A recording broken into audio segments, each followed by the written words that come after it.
যখন আড়াল থেকে ঘোষণা হবে দাজ্জাল তোমাদের বাড়িঘরে প্রবেশ করে গেছে, তখন যারা তাড়াহুড়ো করে বের হবে দাজ্জালকে খুঁজতে, আর এক বর্ণনায় রাসূল সাল্লাল্লাহু আলাইহি ওয়াসাল্লাম বলছেন যে মুজাহিদদের মধ্যে 10 জনকে পাঠানো হবে, যে তোমরা যাও, অশ্বারোহী 10 জন অশ্বারোহীকে পাঠানো হবে, দেখো তো দাজ্জাল সত্যি সত্যি আমাদের বাড়িতে ঘরে ঢুকে গেছে কিনা। রাসূল সাল্লাল্লাহু আলাইহি ওয়াসাল্লাম বলছেন ওই 10 অশ্বারোহীর নাম, ওদের চেহারা, ওদের বাপের নাম, ওদের বংশের নাম আমি বলে দিতে পারবো, যে 10 জন কারা, যে 10 জন দাজ্জালের অনুসন্ধানে বের হবে। ওরা তৎকালীন বিশ্বের সর্বশ্রেষ্ঠ ইমানদার এবং সর্বশ্রেষ্ঠ অশ্বারোহী, যারা মদিনা থেকে বের হয়ে আসবে শাম বা সিরিয়ায়। এবং রাসূল সাল্লাল্লাহু আলাইহি ওয়াসাল্লামের আর এক হাদিসে এই যুদ্ধের কথা বর্ণনা করতে গিয়ে তিনি বলেছেন যে সেই দিন মুসলমানদের হেডকোয়ার্টার হবে গুতা নামক জায়গা, যেটি আজকের শাম বা সিরিয়ার রাজধানী দামেস্কের অতি নিকটবর্তী একটি অঞ্চল, গুতা নামক জায়গা। রাসূল সাল্লাল্লাহু আলাইহি ওয়াসাল্লাম দাজ্জালের বিষয়ে কিছু হাদিস, বিস্তারিত দাজ্জালের ভয়ঙ্কর এবং ভয়াবহ ফিতনার কিছু হাদিস তিনি তুলে ধরেছেন, যেগুলো আমরা সংক্ষিপ্ত, বেশি সময় নেব না, অল্প অল্প করে আমরা একটা দুটো হাদিস বলে আজকের আলোচনা শেষ করব ইনশাল্লাহ। ফাতেমা বিনতে কাইস রাদিয়াল্লাহু তাআলা আনহা থেকে বর্ণিত, তিনি বলেন এক সালাতের পর আল্লাহর নবী বললেন মাইকে বা মুখে, মাইকে তো না, মুখে ঘোষণা হলো যে তোমরা সবাই বসে পড়ো, রাসূল সাল্লাল্লাহু আলাইহি ওয়াসাল্লাম কথা বলবেন। তো মানুষজন সব বসে পড়লো। রাসূল সাল্লাল্লাহু আলাইহি ওয়াসাল্লাম মেম্বারে দাঁড়ালেন। মেম্বারে দাঁড়িয়ে তিনি বলতে লাগলেন যে আজকে আমি তোমাদেরকে এমন এক গল্প শোনাবো যে গল্প আমি তোমাদের সামনে অনেক করেছি। এই গল্প হচ্ছে তামিম আদ-দারির গল্প। আন্না তামিম আদ-দারি কান রজুলান নাসরানিয়ান, যে ছিল খ্রিস্টান মানুষ, যা আফাবায়া আও আসলামা, সে আল্লাহ নবীর হাতে হাত রেখে ইসলাম গ্রহণ করার পর এই ঘটনা সে আল্লাহ নবীকে শোনায়। সেই ঘটনা হচ্ছে আন্নাহু রাকিবা ফি সাফিনাতিন বাহরিয়াতিন মা সালাসিনা রজুলাম, সে তার নিজ গোত্র এবং আর 2-3টা আরব গোত্রের 30 জন মানুষকে নিয়ে একটা নৌকায় দীর্ঘ লম্বা সফরে বের হয়। ফালাইবা বিহিমুল মাউজু শাহরান ফিল বাহারি, সমুদ্রের ঢেউ তাদেরকে 1 মাস যাবৎ এদিক ওদিকে নিয়ে যেতে থাকে। তারা কোনো লোকেশন ট্র্যাক করা, আগের যুগের মানুষ তারা এবং চাঁদ দেখে দিক নির্ধারণ করে নৌকা পরিচালনা করত, কিন্তু ঝড় বৃষ্টি ঢেউয়ে আর কন্ট্রোল করতে পারেনি। যে এই সংক্ষেপে আমি শেষ করে দিচ্ছি। একটা দ্বীপে ভিড়ের পর লাগার পর তারা সেখানে নামলো। নামার পর দেখতেছে একটা প্রাণী, ফালাকিয়াতুহুম দাব্বাতুন, এটা ভয়ঙ্কর প্রাণী যার অত্যধিক চুলের কারণে লা ইয়াদরুনা মা কুবুলুহু মিন দুবুরিহি, সামনে কোনটা পিছন কোনটা, মুখ কোন দিকে পিছন কোন দিকে এটা বোঝা যাচ্ছে না অত্যধিক চুলের কারণে। তখন এরা তাকে বলছে ওয়াই হাক, তোমার ধ্বংস হোক। তখন ওই প্রাণী উত্তরে বলছে আনাল জাসসাসা, আমি হচ্ছে গোয়েন্দা। ক্বালু আমাল জাসসাসা ক্বালাত আইয়ুহাল কওম ইনতালিকু ইলা হাযা রাজুল ফিদ দাইর, তখন ওই গোয়েন্দা বলতেছে তোমরা এইদিকে যাও, এখানে ভিতরে একটা লোক, প্রাসাদে একটা লোক তোমাদের অপেক্ষা করতেছে। তখন আমরা যখনই একটা মানুষের কথা শুনলাম যে একটা মানুষ অপেক্ষা করছে, তখন আমরা এর থেকে বেঁচে ফেরার জন্য, এই তো একটা প্রাণী যে নিজেকে গোয়েন্দা বলতেছে, তার থেকে বেঁচে ফেরার জন্য আমরা দৌড়ে চলে গেলাম ওই মানুষের দিকে। তো মানুষের দিকে গিয়ে দেখি ফাইদা ফিহি আ'যামু ইনসানিন রাআইনাহু কাত্তু, এত বিশাল দেহের মানুষ আমরা জীবনে কখনো দেখিনি, যাকে বাধা আছে তার হাত এবং তার কাঁধের সাথে বাধা আছে। মা বাইনা রুকবাতাইহি ইলা কা'বাইহি বিল হাদিদ, তার হাঁটু, তার হাত, কোনোই, কাঁধ, এগুলো লোহার জিঞ্জির দিয়ে বাধা আছে। কুলনা ওয়াইলাক মা আনতা ক্বালা ক্বাদ কদারতুম আলা খাবরি ফাআখবিরুনি মা আনতুম, আমরা ওকে জিজ্ঞেস করলাম এই তুমি কে? তো সে বললো তোমরা তো জানবেই আমি কে, আগে বলো তোমরা যে তোমরা কারা, আমি কে এটা তো তোমরা জানবেই। তখন আমরা বললাম নাহনু উনাসুম মিনাল আরব রাকিবনা ফি সাফিনাতিন বাহরিয়াতিন, আমরা আসলে আরবের কিছু মানুষ, ব্যবসায়িক কাজে বের হয়েছিলাম, এইভাবে আমরা এখানে আসলাম, এইভাবে তোমার কাছে পৌঁছলাম। তখন এই ব্যক্তি এই সমস্ত মানুষদেরকে জিজ্ঞেস করছে আখবিরুনি আন নাখলি বাইসান, 3টা প্রশ্ন করেছে। বাইসান খেজুর বাগানের কথা বলো, তাবারিয়া নামক সমুদ্রের কথা বলো, আর আইনে জোগার নামক ঝর্ণার কথা বলো, 3টা প্রশ্ন। তখন এই মানুষজন তাদেরকে বলছে তুমি এই 3টার কী জানতে চাও? তুমি যে বাইসান খেজুর বাগানের কথা জানতে চাও, এটার কি জানতে চাও? বলে আসআলুকুম আন নাখলিহা হাল ইউসমির আমলা, আমি জানতে চাই বাইসান খেজুর বাগানে এখনও খেজুর হয় না। বলে এখনও হয়। তো অচিরে একদিন এই বাগানে খেজুর হবে না। আমি জানতে চাই তাবারিয়া নামক এই সমুদ্রে, এই সাগরে, এই দ্বীপে, এই খালে পানি আছে না নাই? তো বলে আছে। তো বলে অচিরে এখানে একদিন পানি থাকবে না। আইনে জোগার নামক ঝর্ণায় পানি আছে না নাই? তো বলে আছে। তো বলে অচিরে এখানে একদিন পানি থাকবে না। আধুনিক যারা গবেষক তারা গবেষণা করে দেখেছেন এই তিনটে জায়গায় এখন ইসরায়েলের সীমানার অন্তর্ভুক্ত। এবং তাবারিয়া নামক যে সুন্দর সমুদ্র, এটা খ্রিস্টানদের একটা অত্যন্ত ভ্রমণের জায়গা, পবিত্র ভ্রমণের জায়গা। তারা মনে করে যে ঈসা আলাইহিস সালাম যত মোজেজা দেখিয়েছেন সকল মোজেজা তিনি এই তাবারিয়া নামক সমুদ্রের পাশে দেখিয়েছেন। জীবিতকে মৃত করা, কুষ্ঠ রোগীকে ভালো করা, এই জন্য তারা এই তাবারিয়া সাগরকে তারা অনেক পবিত্র মনে করে এবং লক্ষ লক্ষ খ্রিস্টান ইসরায়েলে ঘুরতে যায় এই তাবারিয়া নামক সাগর দেখতে। তো দাজ্জাল এই তিনটে জায়গার কথা জিজ্ঞেস করলো। তারপরে 4 নম্বরে জিজ্ঞেস করলো আখবিরুনি আন নাবিয়্যিল উম্মিয়িন, অশিক্ষিত মূর্খ নবীর কথা বলো। আনপড়, যিনি লেখা জানেন না, পড়া জানেন না, এরকম কোনো নবী এসেছে কিনা আরবে? আমাদের নবী মুহাম্মদ সাল্লাল্লাহু আলাইহি সাল্লাম লিখতেও জানতেন না, পড়তেও জানতেন না। ক্বালু ক্বাদ খারাজা মিন মক্কা ওয়া নাযালা ইয়াসরিব, হ্যাঁ তিনি এসেছে, মক্কা থেকে বের হয়ে মদিনায় হিজরত করেছেন। কী অবস্থা? তো তার সাথে আরবদের যুদ্ধ চলতেছে ইত্যাদি। তখন সে নিজে বলতেছে ইন্না যাকা খায়রুন লাহুম ইউতিউহ, মানুষের কল্যাণ হবে এই নিরক্ষর আনপড়, যিনি লেখা এবং স্বাক্ষর এবং পড়া জানেন না, এই নবীকে মেনে নেওয়া এটা মানুষের উচিত হবে। আর আমি তোমাদেরকে সংবাদ দিচ্ছি যে আমি হচ্ছি মাসিহ দাজ্জাল। আমাকে আল্লাহ সুবহানাহু ওয়া তাআলা একদিন বের হওয়ার অনুমতি দিবেন, সেই দিন আমি বের হব এবং 40 দিনে সমগ্র পৃথিবী সফর করব, গায়রা মক্কা ওয়া তাইবাহ, মক্কা এবং মদিনা ছাড়া। ফাহুমা মুহাররামাতানি আলাইয়া কিলতাহুমা, কেন মক্কা এবং মদিনা আমার উপর হারাম থাকবে। আমি যতবার মক্কা এবং মদিনায় প্রবেশ করার চেষ্টা করব ততবারই ফেরেশতা তাদের উন্মুক্ত তরবারি দিয়ে আমাকে বাধা দিবে। তখন রাসূল সাল্লাল্লাহু আলাইহি ওয়াসাল্লাম তার যে খুতবার লাঠি ছিল, এই লাঠি দিয়ে এইভাবে বাড়ি দিয়ে বললেন হাযিহি তাইবাহ, হাযিহি তাইবাহ, হাযিহি তাইবাহ। এটাই হচ্ছে সেই তাইবা যেই উপসাগরকে কেন্দ্র করে এখন যুদ্ধ চলতেছে, সেই উপসাগর পরে আর কি। মানে সৌদি আরবের সীমানা যদি আমরা বাদ দিয়ে দিই, যে সৌদি আরবের সীমানার পরে আমরা পূর্ব দিকে মদিনা থেকে একটা রেখা টানতেছি, কোথায় গিয়ে ঠেকে? তাহলে সৌদি সীমানা শেষ হলে প্রথমে সাগর পড়বে, পারস্য উপসাগর, তারপরে ইরান পড়বে, তারপরে এইভাবে সামনের দিকে যেতে থাকবে পূর্ব দিক। তো রাসূল সাল্লাল্লাহু আলাইহি ওয়াসাল্লাম বললেন পূর্ব দিক থেকে দাজ্জাল বের হবে। দাজ্জাল সম্পর্কে রাসূল সাল্লাল্লাহু আলাইহি ওয়াসাল্লামের আরও 2-1টি সংক্ষিপ্ত বর্ণনা এই তথ্যের সাথে সম্পৃক্ত, কানেক্টেড। দাজ্জাল যে 40 দিন পৃথিবীতে ঘুরবে, এই 40 দিনের প্রথম দিন হবে 1 বছরের সমান, এই 40 দিনের দ্বিতীয় দিন হবে 1 মাসের সমান, এই 40 দিনের তৃতীয় দিন হবে 1 সপ্তাহের সমান, এবং এই 40 দিনের বাকি 37 দিন হবে স্বাভাবিক দিনের সমান। রাসূল সাল্লামকে জিজ্ঞেস করা আল্লাহ নবী, সে এত দ্রুত কীভাবে 40 দিনে সমগ্র পৃথিবী সফর করবে, তার গতি কেমন হবে? তো আল্লাহ নবী বললেন কাল গাইসি ইস্তাদবারাতহুর রিহ, আকাশে যে তোমরা মেঘ দেখো, এই মেঘ যখন চলে, এই মেঘ চলার যে গতি, সেই গতি হবে। তা আল্লাহ নবী মেঘের সাথেই কেন সাদৃশ্য দিলেন আর মেঘের চলার গতির সাথেই কেন সাদৃশ্য দিলেন, এটা স্পষ্ট বোধগম্য নয়। সরাসরি দাজ্জালের নিজের গতি এরকম হবে আকাশে ওড়ার মতো, না দাজ্জাল আকাশে ওড়ার কোনো যন্ত্র ব্যবহার করবে, আল্লাহু আলাম, আল্লাহ সুবহানাহু ওয়া তাআলা ভালো জানেন।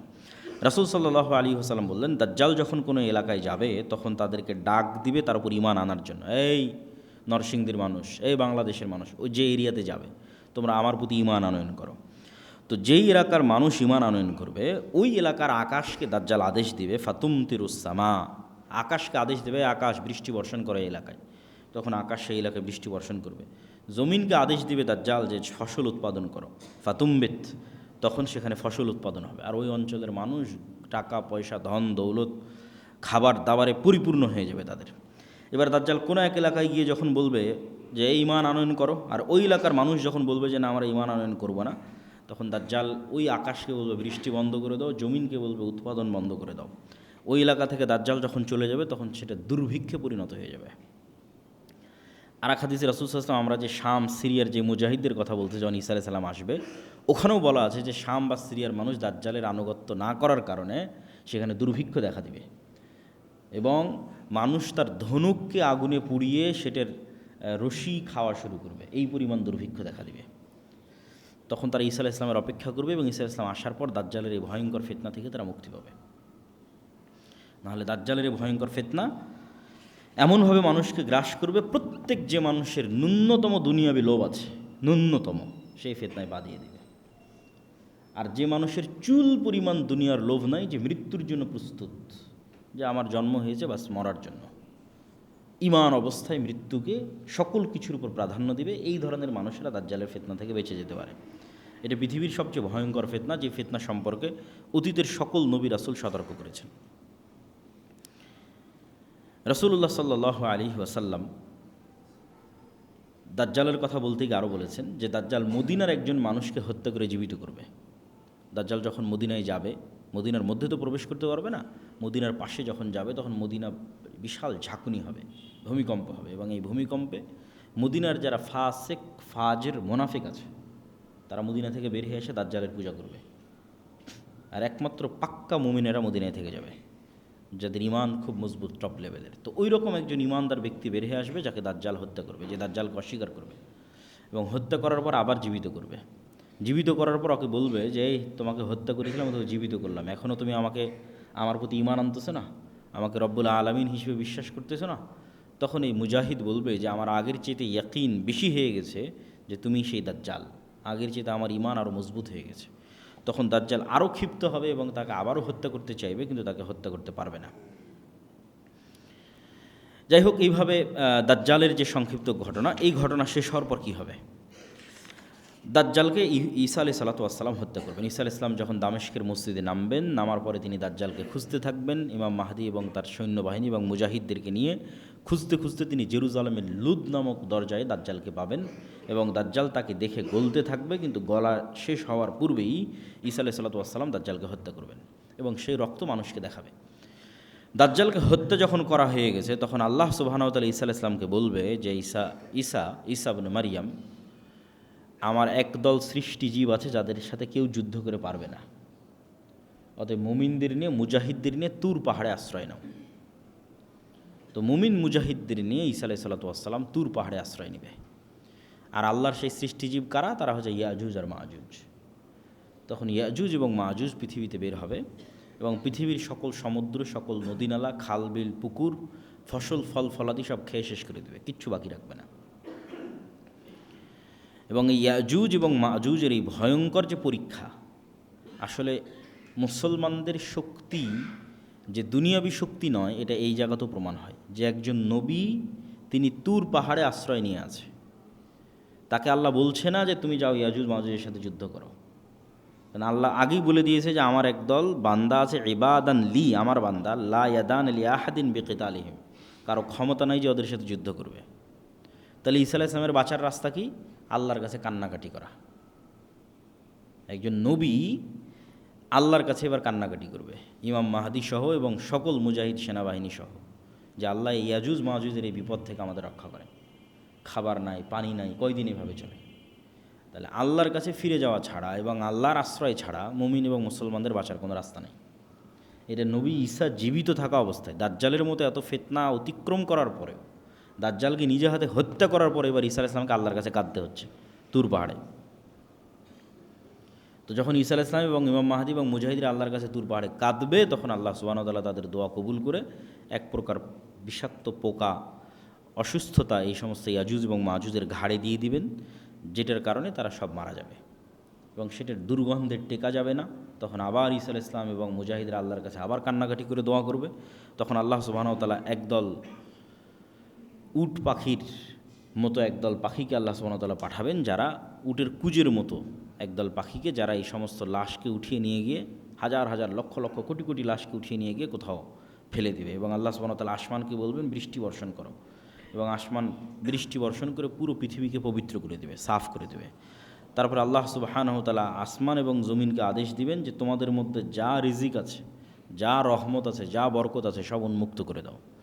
তখনই একটা ডালিম একটা গ্রাম খাবে, তখনই একটা গরুর দুধ একটা বংশ খাবে, কেননা পৃথিবীর বরকতের যেটা সর্বোচ্চ স্তর, সেটাতে পৃথিবীকে পৌঁছে দেওয়া হবে। আর পৃথিবীতে যুদ্ধ বিগ্রহ বন্ধ হয়ে যাবে, এবং এতদিন যুদ্ধ বিগ্রহের যা অস্ত্র ছিল সেগুলোই জ্বালিয়ে পুড়িয়ে শেষ করতে 7 বছর পার হয়ে যাবে, এবং পৃথিবীতে ঈসা আলাইহিস সালাতু ওয়াস সালামের 7 বছরের সর্বশ্রেষ্ঠ ন্যায়পরায়ণের শাসনকাল প্রতিষ্ঠা হবে, ন্যায় এবং ইনসাফের শাসন 7 বছর। এই 7 বছর পার হওয়ার পর এক মৃদু বাতাসে, যে বাতাস মুমিনদের বগলে অনুভূত হবে, সেই মৃদু বাতাসে পৃথিবীর সকল মুমিন মৃত্যুবরণ করবে। তারপরে পৃথিবীতে শুধু ফাসেক, ফাজের এবং পাপিষ্ঠরা থাকবে। এবং যেই হাদিসগুলো আপনারা শুনে থাকেন যে এক সময় মানুষ পশু পাখির ন্যায় মিলিত হবে, লজ্জা বুঝবে না, এটা হবে সেই সমস্ত মানুষেরা। হজ এবং ওমরা বন্ধ হয়ে যাবে, এটা হচ্ছে সেই সমস্ত মানুষেরা। কাবা ঘর ধ্বংস করা হবে, এটা হচ্ছে সেই সমস্ত মানুষেরা। এগুলো ঈসা আলাইহিস সালাম এবং ইমাম মাহদি, দাজ্জাল, এগুলোর পরের কথা এবার আসতেছে।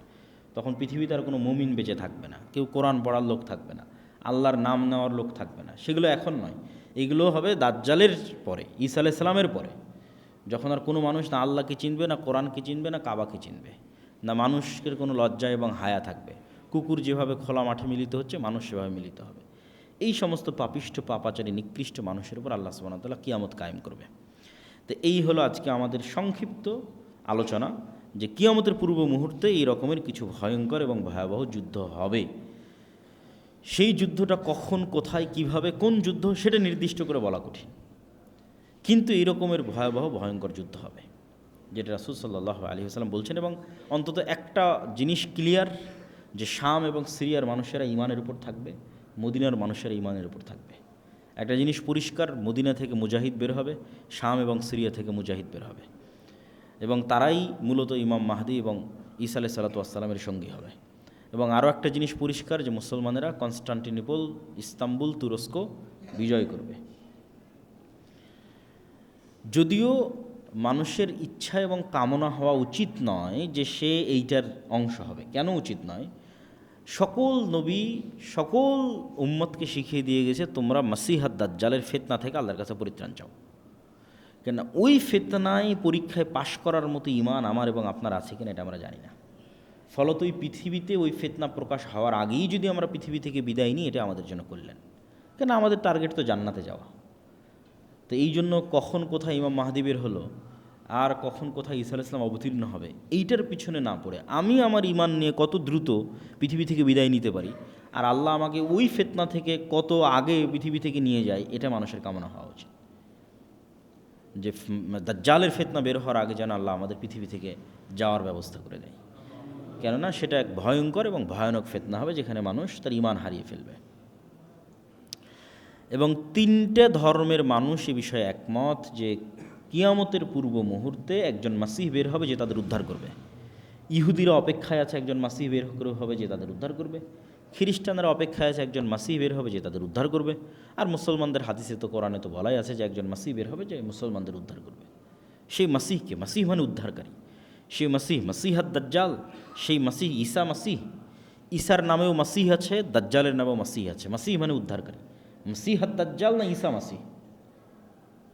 তো মূলত ইহুদিদের মাসিহ হবে দাজ্জাল।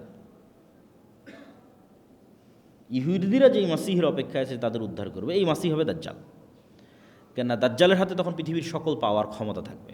মুসলমানরা হবে নিরীহ, খাবার নাই, আসমানের বৃষ্টি বন্ধ হয়ে যাবে, জমিনের উৎপাদন বন্ধ হয়ে যাবে, দুর্ভিক্ষ দেখা দিবে। তাহলে এই দলে তো আর কেউ অত সহজে যাবে না। মানুষ তো সবসময় ক্ষমতার পিছনে ছুটে, যার কাছে টাকা পয়সা, যার কাছে ধন দৌলত, সেটার পিছনে ছুটে। তাহলে ইহুদিদের মাসিহকে হবে দাজ্জাল, আর খ্রিস্টান এবং মুসলমানদের মাসিহ ঈসা আলাইহিস সালাম হবে। কেন অধিকাংশ খ্রিস্টান মুসলমান হয়ে যাবে ঈসা আলাইহিস সালাম আসার পরে। এবং ঈসা আলাইহিস সালাম স্পষ্ট করে দিবেন, তিনি নিজে হাতে ক্রুশ ভেঙে দিবেন, তিনি নিজে হাতে খিনজির, শুকুরের গোস্তকে হারাম করবেন, তথা খ্রিস্টানরা আজ পর্যন্ত যে ভ্রান্তির উপর আছে, এই ভ্রান্তি ঈসা আলাইহিস সালাম নিজে খণ্ডন করবেন, যে তোমাদের ভ্রান্তিগুলো ভ্রান্তি।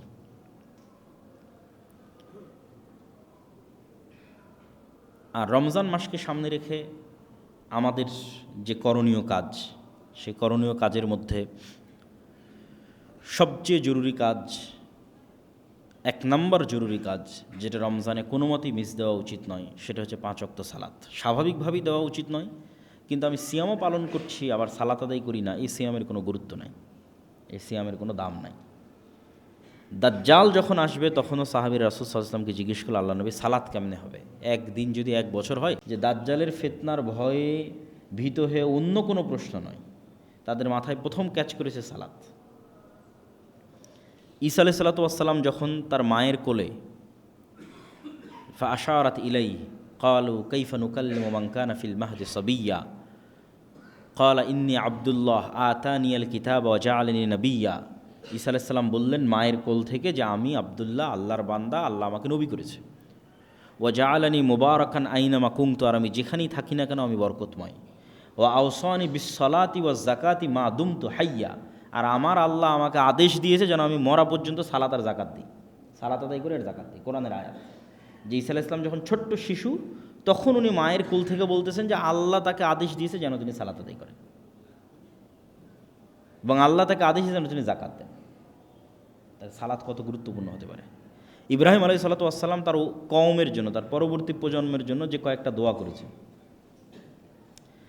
তার মধ্যে দুটো দোয়া সবচেয়ে গুরুত্বপূর্ণ। রব্বি জাআল হাযাল বালাদা আমিনাও ওয়াজনুবনি ওয়া বানিয়া আন না'বুদাল আসনাম। আল্লাহ, এই যে শহর মক্কা শহর, এটাকে নিরাপদ করে দেন কিয়ামত পর্যন্ত, আর আমার পরবর্তী প্রজন্ম যেন ভুলেও মূর্তি পূজক না হয়। তাহলে মূর্তি পূজা কতটা শিরক, কতটা ভয়ঙ্কর খারাপ জিনিস, যে ঈসা আলাইহিস সালাম তার পরবর্তী প্রজন্ম জন্য যে গুরুত্বপূর্ণ দোয়াটা করতেছেন, সেখানে তিনি জায়গা দিচ্ছেন যেন তার পরবর্তী প্রজন্ম মূর্তি পূজক না হয়, মানে শিরক না করে। আর একটা কী দোয়া করছেন?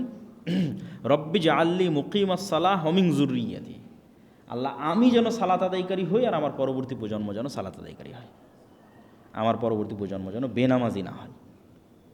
তাহলে মুসলমানের জন্য পৃথিবী থেকে বিদায় নেওয়া এমতো অবস্থায় যে সে বেনামাজি, এমতো অবস্থায় যে সে কোরআন জানে না, কোরআন পড়ে না, বিনা সালাত বিনা কোরআনে মুসলমানের পৃথিবী থেকে বিদায় নেওয়া উচিত নয়। দুটো জরুরি জিনিস মুসলমানকে নিশ্চিত করতেই হবে তার হায়াত থাকা পর্যন্ত। এক, সে সালাত আদায়কারী হবে। দুই, সে কোরআন পড়া জানবে এবং কোরআন পাঠকারী হবে। তাহলে রমজান মাসের 1 নম্বর জরুরি কাজ 5 ওয়াক্ত সালাত, 2 নম্বর জরুরি কাজ কোরআন।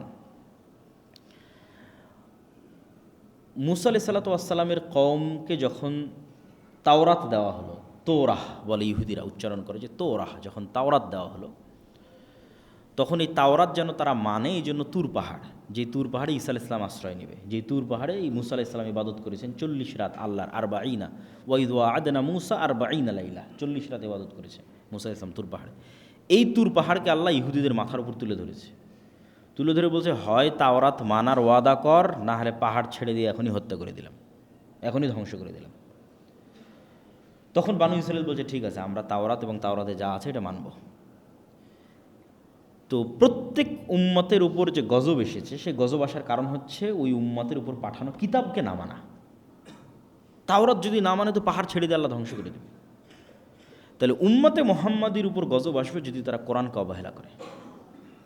আর উম্মতে মুহাম্মাদের উপর গজব নূহ আলাইহিস সালামের কওমের মতো বন্যার আকারে হবে না, লূত আলাইহিস সালামের কওমের মতো শহর উল্টিয়ে দেওয়া হবে না, আদ সামুদের মতো বিকট আওয়াজ বা ঝড়ো বাতাসে পরিপূর্ণ ধ্বংস হবে না।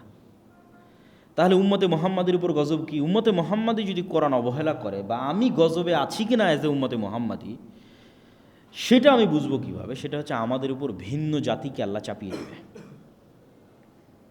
আরাকানের রোহিঙ্গা, আর চায়নার উইঘুর, আর ফিলিস্তিন, আর বাংলাদেশ, আর যেখানে ভিন্ন জাতিকে তাদের উপর চাপিয়ে দেবে, এটা গজব। এটা হলো উম্মতে মুহাম্মাদির গজবের ধরন।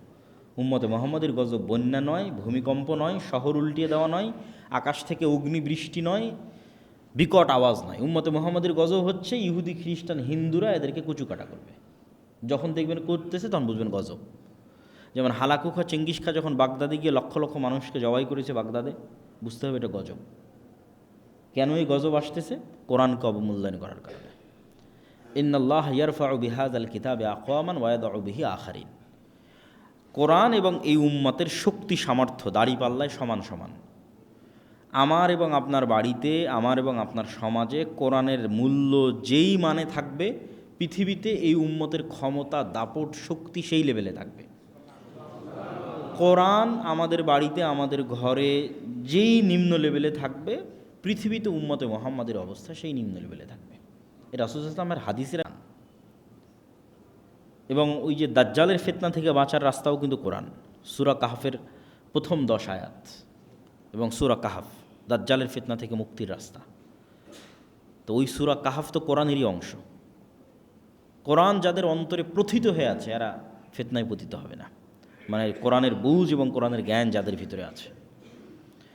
এই জন্য রমজানকে কেন্দ্র করে মসজিদ, মাদ্রাসা, মক্তব, আমরা দাওয়া ইলাল্লাহর মাধ্যমে 7 শতাধিক মক্তব পরিচালিত করতেছি, যেটার একটা প্রতিযোগিতা আপনারা হয়তো এনটিভির পর্দায় অথবা আমাদের ফেসবুকে দেখতে পাচ্ছেন। এনটিভির পর্দায় প্রতিদিন বিকেল 3টায় প্রচারিত হয়। এটা শুধু মক্তবের বাচ্চারা, না মাদ্রাসার, না ইংলিশ মিডিয়াম স্কুলের, না কোথাও, একদম গ্রামে গঞ্জে প্রত্যন্ত অঞ্চলে মসজিদে যে মক্তব হয় সেখানে।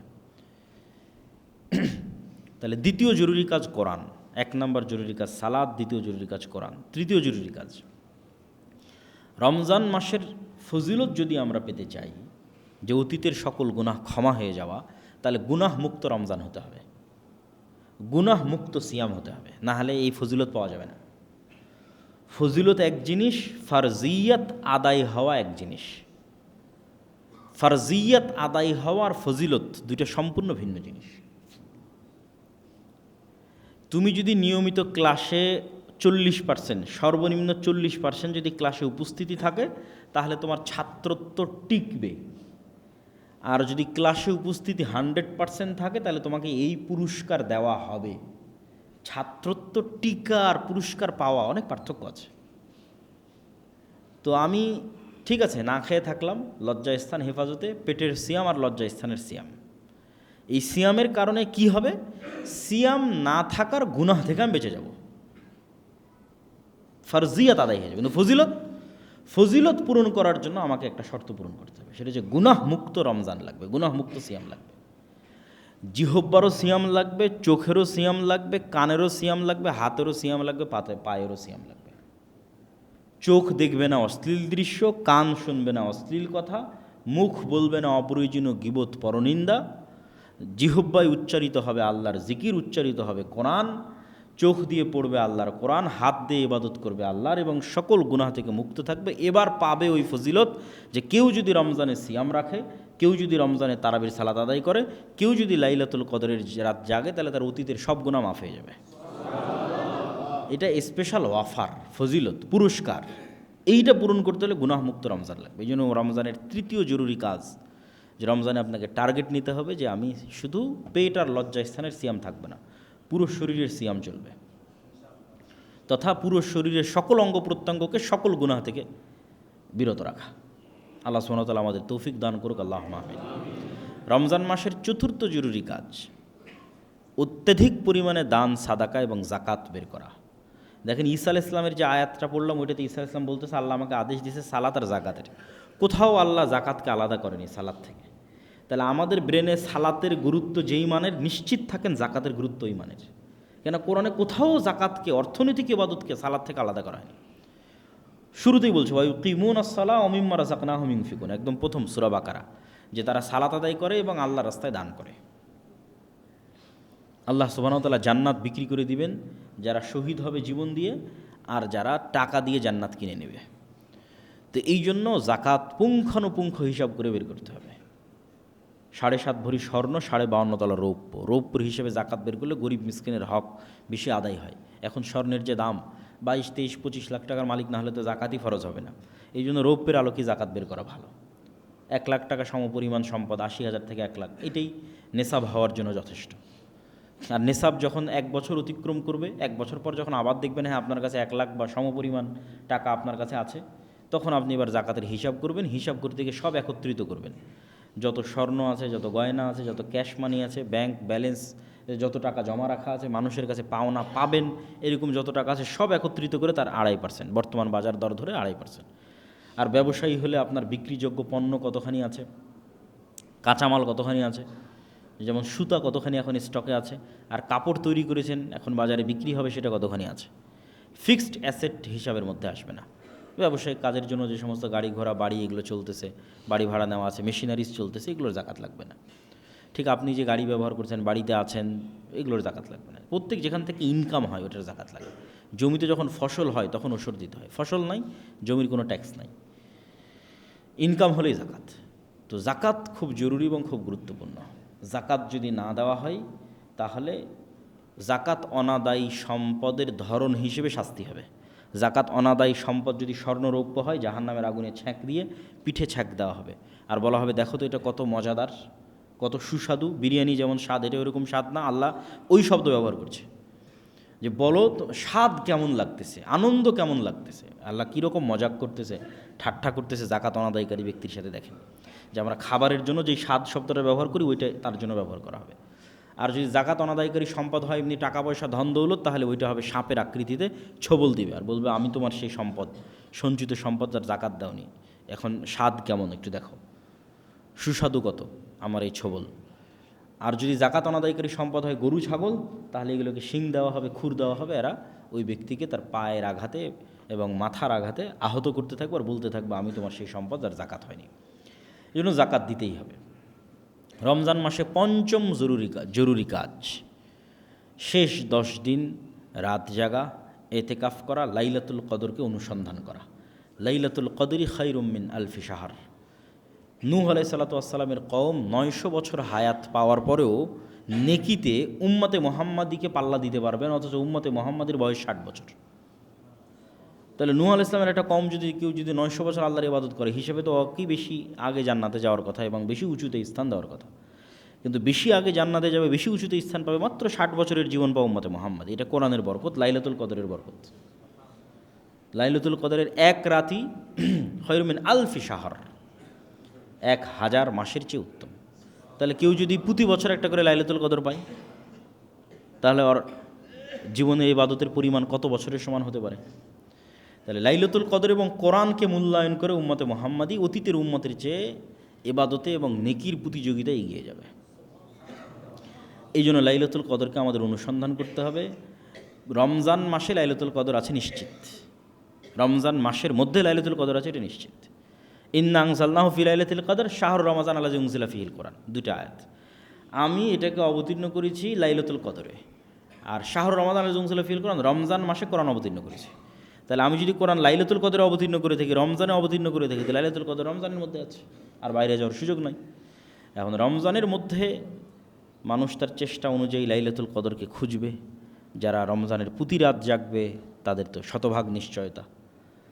যারা তার চেয়ে কম জাগতে চায় তারা শেষ 10 দিনের প্রত্যেক রাত, যারা তার চেয়ে কম জাগতে চায় তারা শেষ 10 দিনের বিজোড় রাত, এর নিচে নামার সুযোগ নেই। শুধু 27, শুধু 21 এরকম কোনো স্পষ্ট দলিল কোরআন এবং হাদিসে নাই। শেষ 10 দিনের বিজোড়ের কথা রাসূল সাল্লাল্লাহু আলাইহি ওয়াসাল্লাম বলেছেন।